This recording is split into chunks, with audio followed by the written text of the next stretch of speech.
Hello students.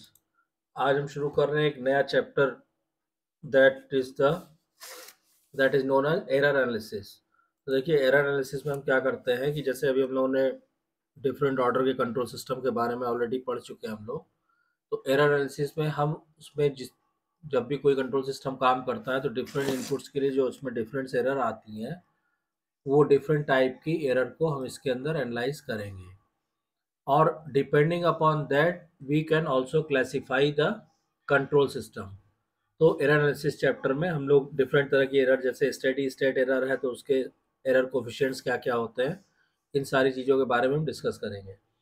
Now अब जैसे बात आती है क्लासिफिकेशन ऑफ कंट्रोल सिस्टम की, तो देखिए कंट्रोल सिस्टम को हम कैसे क्लासीफाई कर सकते हैं। मान लीजिए कोई भी आपका ओपन लूप ट्रांसफर फंक्शन है, तो ओपन लूप ट्रांसफर फंक्शन किसी भी कंट्रोल सिस्टम का हम इस तरह से मेंशन करते हैं। मान लीजिए के हो गया 1+ST1, 1+ST2 and so on, और डिवाइडेड बाई ये हो जाएगा डिनोमिनेटर में s की power m, 1+STA, 1+STB and so on. तो इस तरह से किसी भी कंट्रोल सिस्टम का open loop transfer function mention किया जाता है। अब इसमें क्या होता है कि अगर हम पोल्स की बात करें तो पोल्स कहाँ पे होंगे, तो पोल्स होंगे आपके eight s equal to -1/TA या -1/TB एंड सो ऑन। और जीरोस कहाँ पे होंगे इस ट्रांसफर फंक्शन के, तो जीरोस होंगे आपके s equal to -1/T1, -1/T2 and so on. तो इस तरह से हम किसी भी कंट्रोल सिस्टम को डिफाइन करते हैं।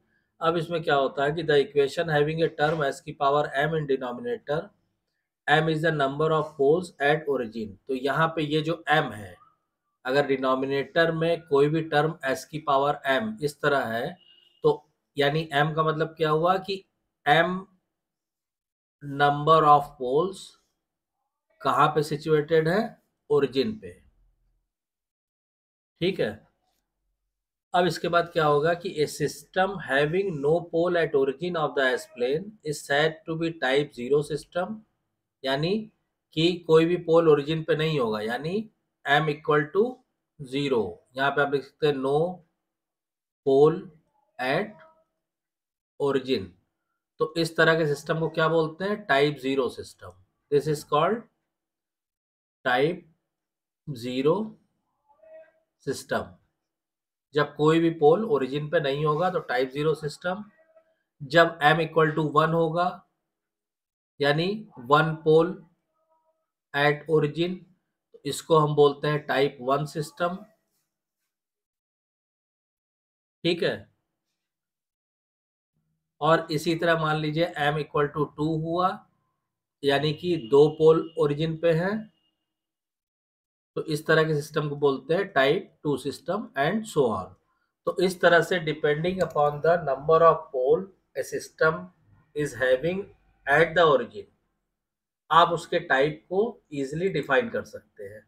जितने पोल्स ओरिजिन पे होंगे किसी भी सिस्टम के, वो उतने टाइप का सिस्टम कहलाएगा। क्लियर। तो ये तो एक तरह से हो गया कि depending upon the number of poles, तो इसको आप कह सकते हैं कि साहब ये एक तरह से हमने क्लासिफिकेशन ऑफ सिस्टम कर दिया। This is classification of control system, control system. ये तो ये टॉपिक आपका कवर हो गया।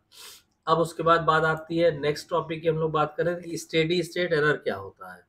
तो अगर हम स्टेडी स्टेट एरर की बात करते हैं तो first we write steady state error. ठीक है।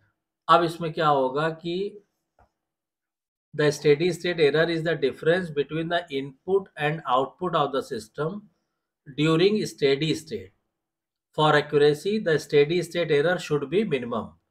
तो किसी भी सिस्टम का, जैसे हम मान लीजिए अगर हम एक क्लोज लूप कंट्रोल सिस्टम, अब तो हम लोग कई बार डिजाइन कर चुके हैं। मान लीजिए इस तरह बनाते हैं, ये फीडबैक हो गया, यहाँ पे एक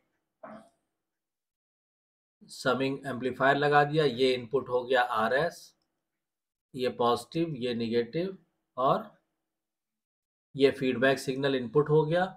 यहाँ पे क्या आएगा, इन दोनों का डिफरेंस, ये एरर सिग्नल आएगा, और इसको हमने लिख दिया GS और इसको हमने लिख दिया HS, और ये हमारा आउटपुट हो गया। ठीक, अब इसमें क्या होगा कि स्टेडी स्टेट एरर क्या होता है, is the difference between the input and output of the system during steady state, यानी ES अपॉन RS यहाँ पे हम करेंगे, तो ES अपॉन RS, अब फिगर देखिए यहाँ से कितना आएगा, 1/1 प्लस GS/HS, ये आ जाएगा। या यहाँ से हम ES निकालेंगे तो ES कितना हो जाएगा, ES इक्वल टू हो जाएगा 1/1 प्लस GS/HS इंटू RS, ये आ जाएगा। अब क्या होगा कि स्टेडी स्टेट एरर हमें निकालना है, तो हम क्या करेंगे, फाइनल वैल्यू थ्योरम लगाएंगे, यानी हम यहाँ लिख सकते हैं स्टेडी स्टेट एरर, यानी ESS, ये इक्वल टू हो जाएगा, हमें स्टेडी स्टेट में निकालना है, यानी लिमिट हम क्या करेंगे, t टेंड्स टू इन्फिनिटी और ET, ये निकालना है हमको। तो फाइनल वैल्यू थ्योरम लाप्लास में आपने पढ़ा होगा, नहीं भी पढ़ा होगा तो उसको पढ़ लीजिए।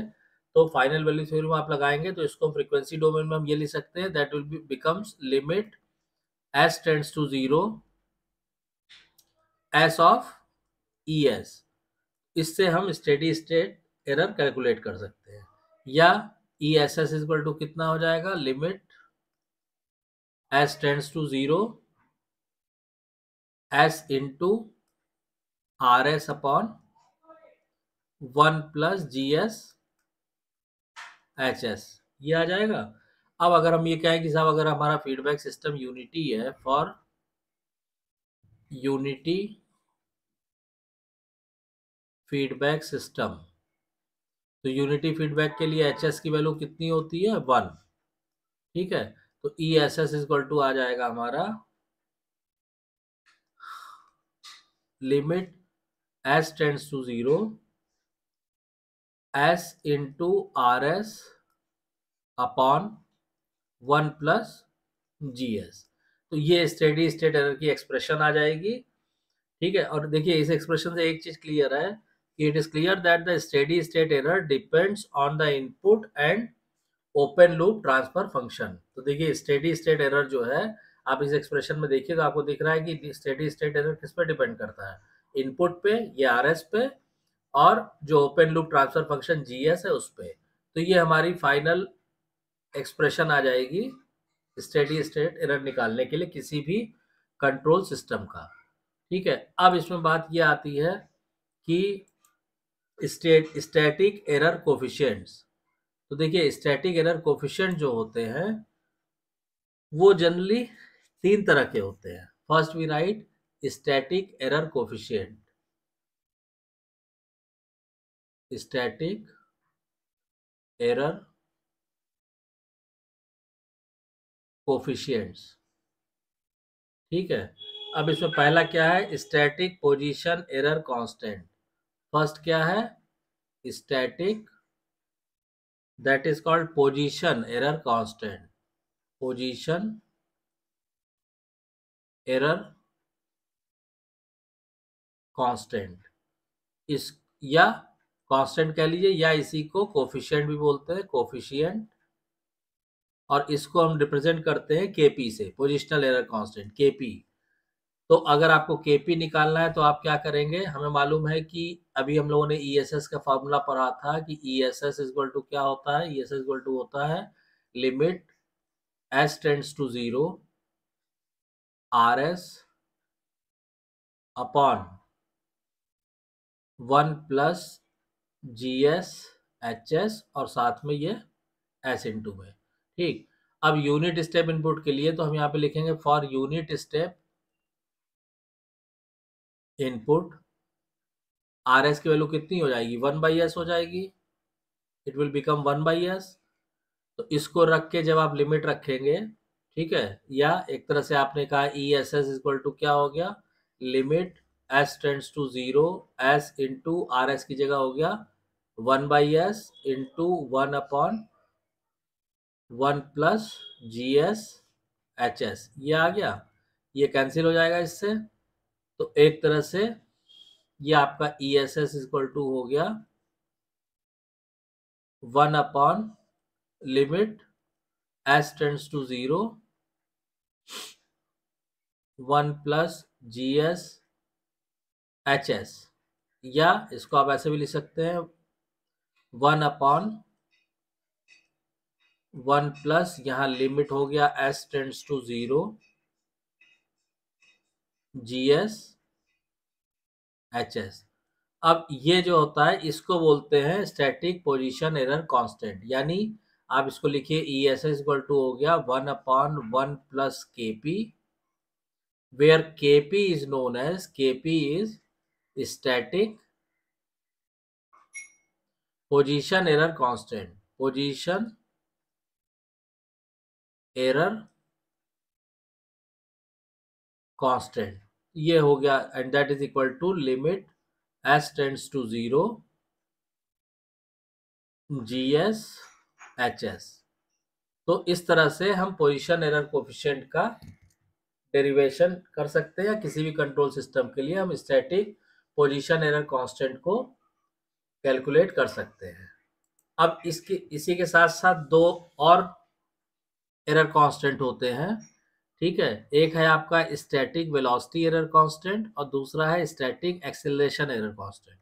उसके बारे में हम लोग, एंड दैट वो स्टैटिक वेलोसिटी एरर कांस्टेंट जो है वो केवी कहलाता है और केवी से रिप्रेजेंट करते हैं, और स्टैटिक एक्सेलरेशन एरर कांस्टेंट के से रिप्रेजेंट करते हैं।